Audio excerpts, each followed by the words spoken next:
So it has been popping down rain for days, y'all, for like 5 days now. Believe it or not, it's still freaking daytime. So I thought I'd take this opportunity to kind of show y'all what I do. Echoing in here. Kind of show y'all what I do on the crappy days to keep in the air, to keep things going. And probably ramble on and get sideways and off track about a bunch of shit. So, because as y'all know, I shoot from the hip, I shoot it raw, I don't script anything or anything like that. So here we go. So, couple projects that I did have saved up for when the weather got crappy, because it was like super nice all the way through the last like 4 weeks in November. So I didn't really work on anything. One thing I got, this is a huge thing right here. I bought one of these little charging deals for all the different cords here, because as you can see I got all these cords and I have to plug them in individually, and I need to, oh, here's the Pocket 2. If you've seen my last couple of videos, my last couple vlogs were done with this Pocket 2, and this thing is freaking amazing, and I'm going to do a separate little video on it and what I've done with it. And it is a kick-ass freaking simple man's vlogging cam, which is me. I'm no shutterbug, I'm no tech geek. I just want to shoot some shit. I'm not sponsored or Patreon or ads or none of that. Anyway, we'll get into that later. Back to the charging station. I realized, you know, like when I go out to fly, I have to charge up this, charge up another camera, charge up 2 GoPros, charge up the radio, charge up the DJI, charge up, so this is like my charging station, and I need to pull this out away from the wall and redo all this because I'm not real happy with where my light cords and stuff are right now. And as you know, I just moved into a new apartment a couple months ago, so I haven't really got into this yet because I've been busy flying. This is actually fairly organized. I just need to organize this area so I can plug all these dang things at once and get them all charged up instead of going one by one and taking forever. And then I have my regular charging station here. This is the CB86 Plus. I've had this thing for like 5 years without fail. This thing is freaking amazing. You don't even plug in the ST60. You just plug in the balance lead and it goes cell by cell all the way around, and it keeps going around and around and around until they're all perfectly balanced, and that thing works fantastic. And then I have this toolkit here for charging my 8S cells for the Beastie. I don't know why I'm showing you all this gear. I was trying to tell you what I do. These are my field chargers. What I do when I'm not flying. Another project that I had saved up was this here radio, which I'm pretty happy with the way it came out. At first I just kind of did like a splash paint job on there, and I kind of clear coated and glitter bombed the inside, but it came out pretty good. I put an extra little LED light inside of there, which takes up like no amps. I tested it all out right here. It doesn't get warm, it doesn't take hardly any power, so that's that. I think I'm gonna do a whole separate video on how I set up my radio and the springs and the sticks to go with my rates and stuff like that, because I think this is like a huge super important thing that people may or may not know or may even overlook, which is a big key to getting really smooth flight. These grips on the frickin' side are awesome. So anyway, there's that project that I finally got done with the V3 board I've been sitting on forever. I actually have all the stuff to do the MPM too. Oh, that's the old case.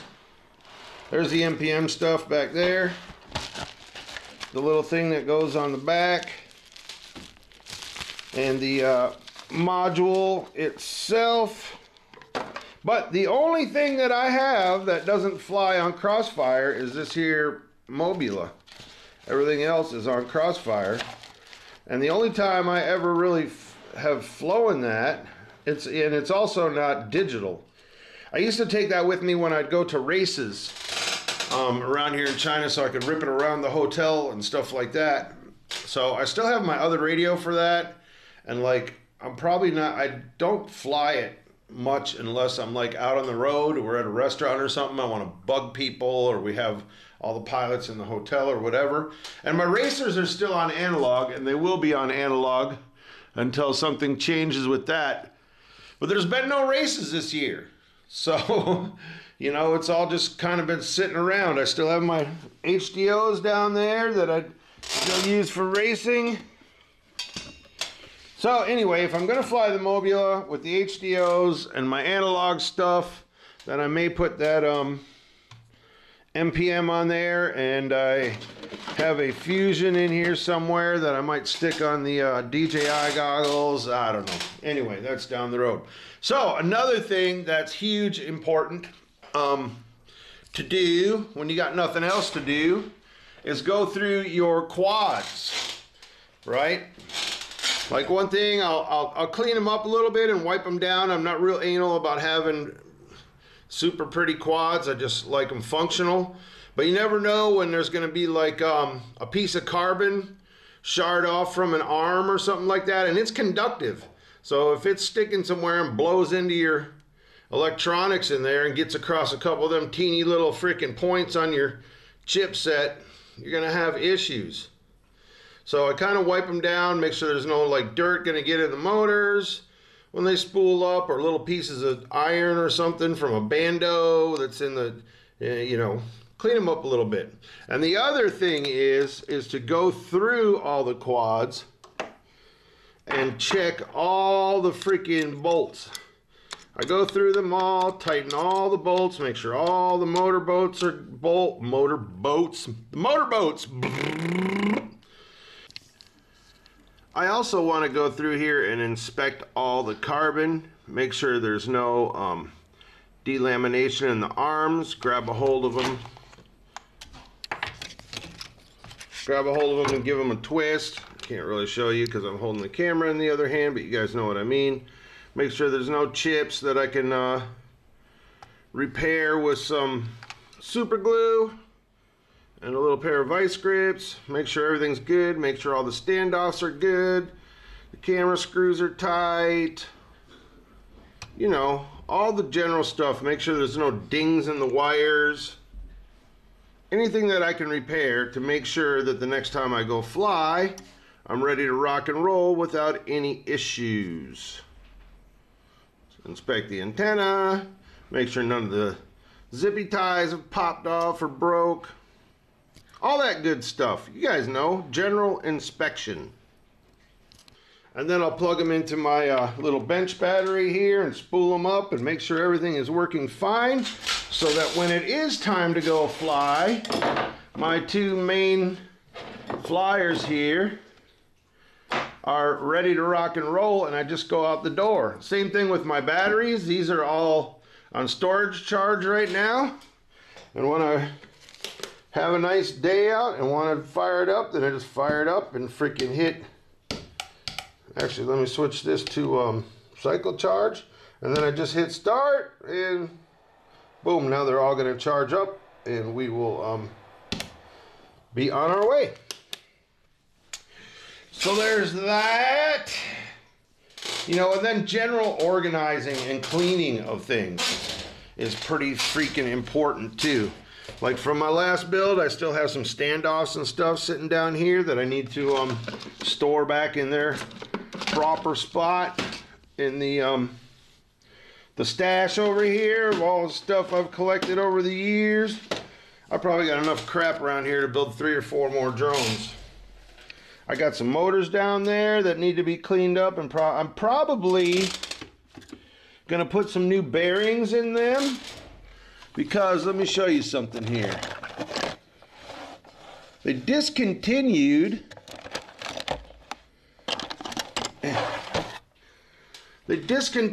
making my favorite motor of all time, which is this Brother Hobby 2207, 2400 kV, 2450 kV. I got one more brand new one right here, and they are, yeah, 2400 kV, and I run them on 5S. But they are out of production now. These motors, I have like 5 sets of these. This motor here is several years old. These are the most badass, robust motors I have ever freaking seen, and I'm really bummed out that they quit making them. I don't think I've ever dinged a bell on one. All the ones I think I've thrown one away that I finally smashed the bell on. But if you can see right there on the very bottom, it's the only motor I've ever seen that does this. There's a return right there that is part of the bell.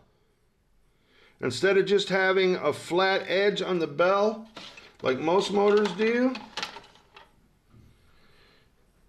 how it's just a flat edge there, this actually has a return lip on it. And I think that's why they're so freaking durable and strong, and they quit making them. It really pisses me off. Anyway, we're getting off subject here. I knew I would do that. So yeah, I still need to organize my bench and put a little bit of this stuff away. Got a few things hanging around here that need to be stored and put away. But there's some more of them down there. Here's how old these ones are. These are on the old F35 single T-motor ESCs. So that should tell you how durable those bad boys are. There's another little setup down there. Anyway, so another thing I like to do, and I just got these from Vivian today. These are freaking awesome. These are the new F55 Ultra Power, which is like one step above stellar. 20 by 20 T-motor ESCs. Of course, BL Heli 32. We're not going to do like an unboxing and all that crap here. We're just going to pull this bad boy out of here. And I have these right here. Is this the open one? Yeah, the Talon F7. See if I can do this one-handed while I hold the camera in the other hand. Come on. Oh! So close! Alright, hold on. Let me set you guys down here for a second. Here we go. So there it is.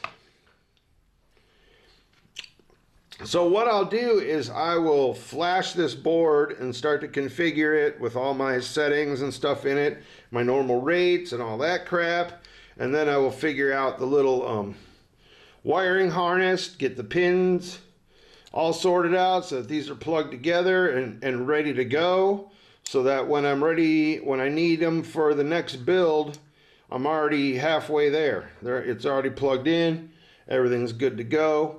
It's already flashed, ready to rock. I'll set up some of the ESC also, everything except like the motor direction, of course, because check that in the final do of the do.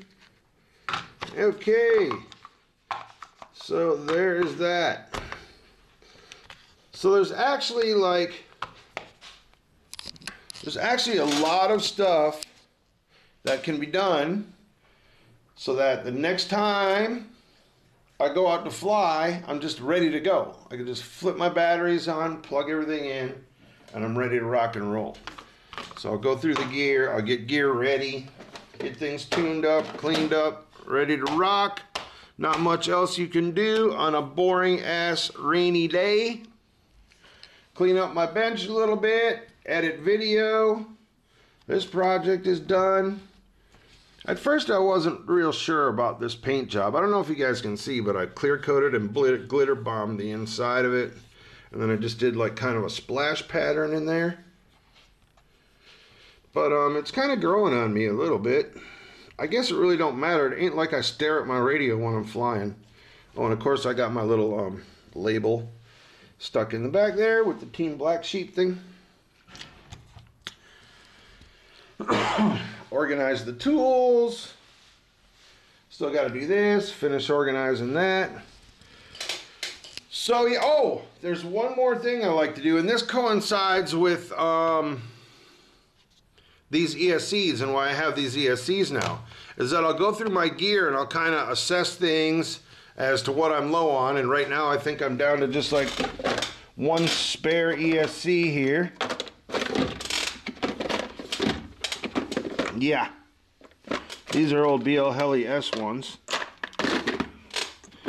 So I needed a couple new ESCs, so I grabbed those. So what I do is over the years, I've bought gear little by little, even when I don't need it, so that I have it when I need it, and I build it up. And that way I'm never stuck in the situation where like they're out of stock, I can't get it, I gotta wait days to fly, whatever.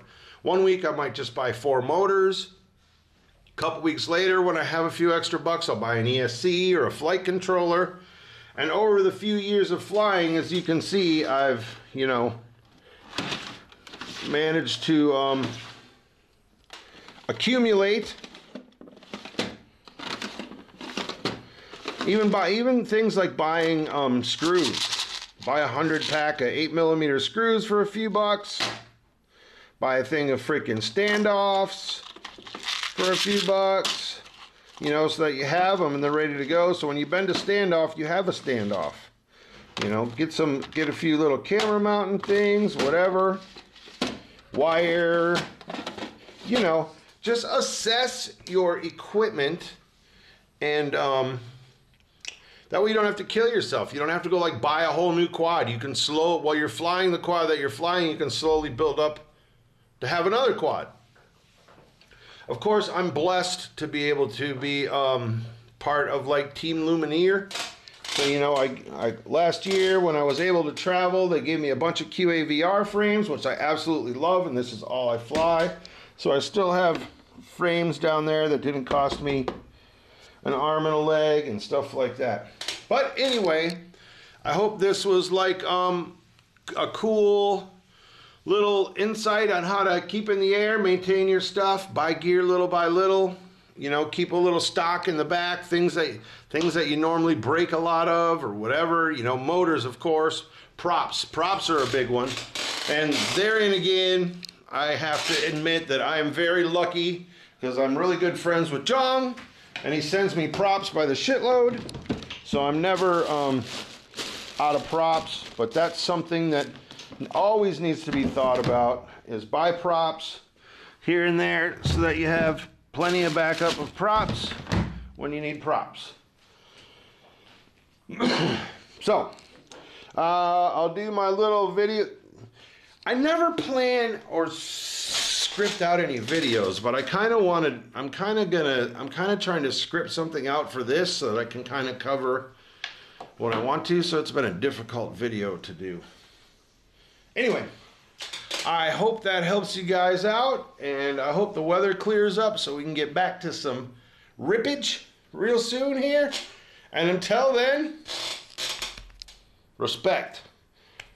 Respect, boy!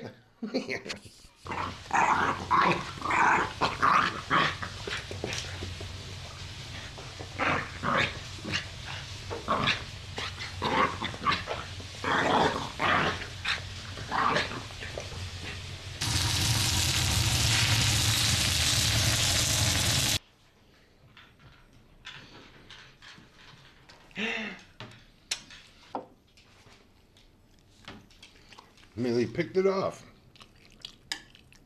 You got to do it low. Coco is short.